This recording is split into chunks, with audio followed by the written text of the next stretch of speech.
In 1940, Britain escaped destruction, but learned something worse. Returning to Europe could mean national ruin. From that moment on, British war planning was shaped by fear of repetition. Every decision favored survival over boldness. Victory mattered, but avoiding catastrophe mattered more.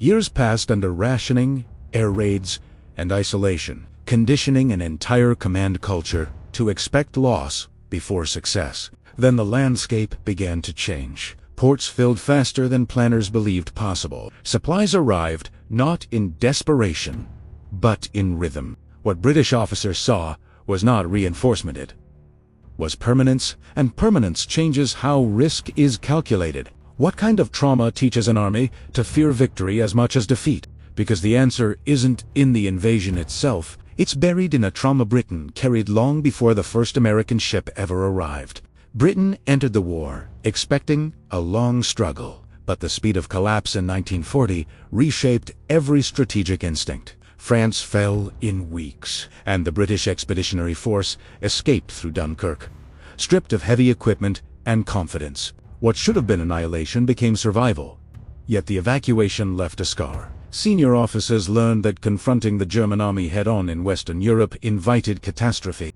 This trauma was not abstract. Many generals had lived through the Somme and Passchendaele, where industrial slaughter defined their careers. Those memories conditioned caution. From 1940 to 1941, Britain stood effectively alone, absorbing air raids, rationing food, fuel, and steel, and preparing for a German invasion that seemed plausible. Planning emphasized defense, delay, and peripheral actions rather than decisive assaults. By the time American aid expanded through Lend-Lease, British command culture had hardened around avoiding another continental gamble. Doubt was not cowardice. It was institutional memory reinforced by isolation, exhaustion, and the knowledge that Britain lacked the manpower to replace another failed landing while morale depended on endurance rather than victory. And survival became the measure of success for planners across Whitehall and the General Staff during the darkest years of the war. Period.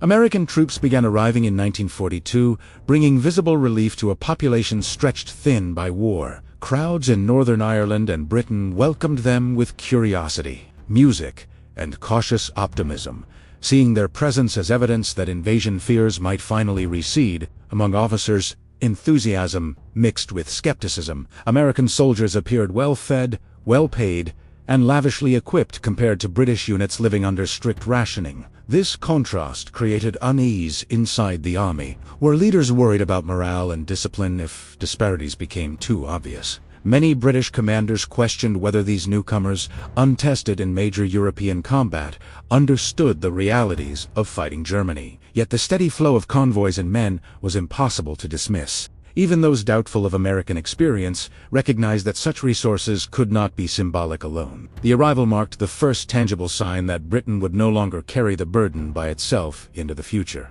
At the highest levels, cooperation masked persistent tension. British leaders favored indirect approaches through the Mediterranean, shaped by limited manpower and past disasters, while American planners pushed for a direct cross-channel invasion. To British eyes, many American generals seemed inexperienced, confident, without scars. Alan Brooke privately doubted Dwight Eisenhower's military depth, initially judging him more politician than soldier. Montgomery, by contrast, viewed Americans as amateurs softened by abundance and was openly dismissive. These attitudes hardened early meetings and strained planning. Americans, meanwhile, saw British caution as obstruction rooted in imperial decline. Yet command structures forced compromise. Eisenhower absorbed criticism while protecting alliance unity, even confronting outspoken American officers to shield British partners. The result was an uneasy balance, rivalry contained by necessity. This friction explains why British confidence required more than promises. It demanded visible proof that American power could carry the decisive weight of war on the continent. If this story has drawn you in, support the channel with a like and subscribe, because the doubts you've just seen are about to face something very real. British commanders approached the American buildup with expectations shaped by scarcity and caution born from years of isolation. They assumed reinforcements would arrive gradually, limited by shipping, weather, and familiar logistical constraints. Instead, southern England changed visibly. Ports filled with American ships unloading vehicles, fuel, artillery, and standardized equipment in constant cycles. Roads clogged with convoys moving day and night. Rail lines carried armor and supplies without interruption. Camps expanded into organized logistical centers. For officers trained to conserve every shell, abundance itself was shocking. The invasion no longer looked fragile or improvised, but deliberate, repeatable, and sustained by certainty. Beyond numbers, British generals noticed rhythm and predictability. American deliveries arrived on schedule. Cargo was standardized, and replacement equipment appeared before losses mounted. This consistency mattered more than spectacle. It suggested resilience. Operations could absorb mistakes without collapse. Officers privately reassessed assumptions about American military competence. The focus shifted from experience to systems. War, they realized, was being treated as an engineering problem rather than a heroic gamble. Such thinking contrasted sharply with British memories of improvisation and retreat. Confidence grew quietly as planners understood that scale transformed risk, turning uncertainty into something measurable, controllable, and survivable over time steadily. Private conversations reflected this mental shift. Senior officers who once doubted American readiness now discussed timelines and coordination instead of feasibility. Skepticism softened into calculation. Some acknowledged that the invasion's main weight would be American, numerically and materially. The realization produced relief rather than resentment. Britain would not repeat the sacrifices of earlier continental disasters alone. Planning meetings changed tone. Arguments over strategy faded, replaced by technical debates about sequencing and logistics. The invasion was no longer a single decisive throw. It was becoming a sustained campaign, buffered by redundancy and depth visible everywhere across the southern English coastline daily. Symbolically, the fleet carried deeper meaning. For British generals, it marked the end of isolation that began in 1940. Years of resisting alone had conditioned fear that any return to Europe would end in evacuation. Dunkirk haunted institutional memory. The assembled armada offered transport ships, escorts, and landing craft suggested permanence. Withdrawal was no longer assumed. Once ashore, the Allies would stay. This symbolism mattered psychologically. It reframed the invasion from a desperate gamble into a commitment backed by overwhelming means, reducing dread and restoring strategic confidence long absent from British planning during the darkest wartime years remembered. Political implications were equally clear. British commanders understood that power during war translated into influence afterward. Watching American industry manifest itself in steel and motion, they recognized a changing hierarchy. The United States was becoming the dominant force within the alliance. This realization provoked clarity rather than bitterness. Victory mattered more than primacy. The fleet implied inevitability.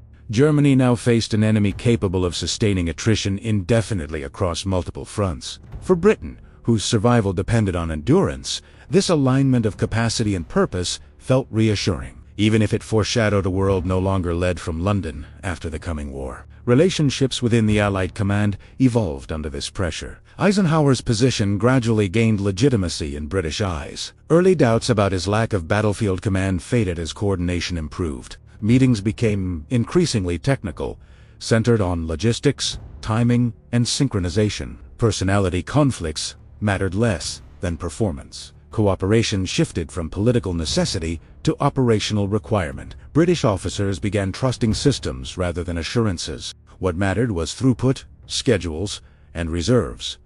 Confidence grew from verification, not optimism. The invasion was being managed as a process, not a gamble, and that distinction reshaped British attitudes toward shared leadership within the alliance hierarchy decisively forward. Mathematics replaced emotion in British thinking. Tonnage delivered, fuel stored, divisions assembled, and equipment stockpiled became measures of confidence. Even pessimistic planners accepted that losses could be absorbed. Mistakes would not unravel the effort. This shift mattered deeply for an army shaped by past disasters. Fear gave way to bounded anxiety. Risk became calculable. The invasion no longer depended on flawless execution or individual brilliance. It depended on capacity, British generals recognized that industrial depth had become the decisive weapon, more powerful than any single tactic or commander operating across land, sea, air, and supply networks simultaneously for victory ahead. This transformation altered Britain's strategic self-perception. For the first time, since standing alone, commanders could envision returning to Europe without expecting catastrophe. Anxiety remained, but it was rational and contained. The fleet aligned expectations across the alliance. It demonstrated that the invasion was not about courage alone, but about scale applied relentlessly. British planners adjusted accordingly, focusing on integration rather than control. Acceptance replaced rivalry. The war's center of gravity had shifted westward across the Atlantic, and British leaders understood their role within that new reality, shaped by cooperation, compromise, endurance, and shared objectives against Germany. During this phase, operational trust emerged from visibility. British officers could walk ports, count ships, and observe supply flows firsthand.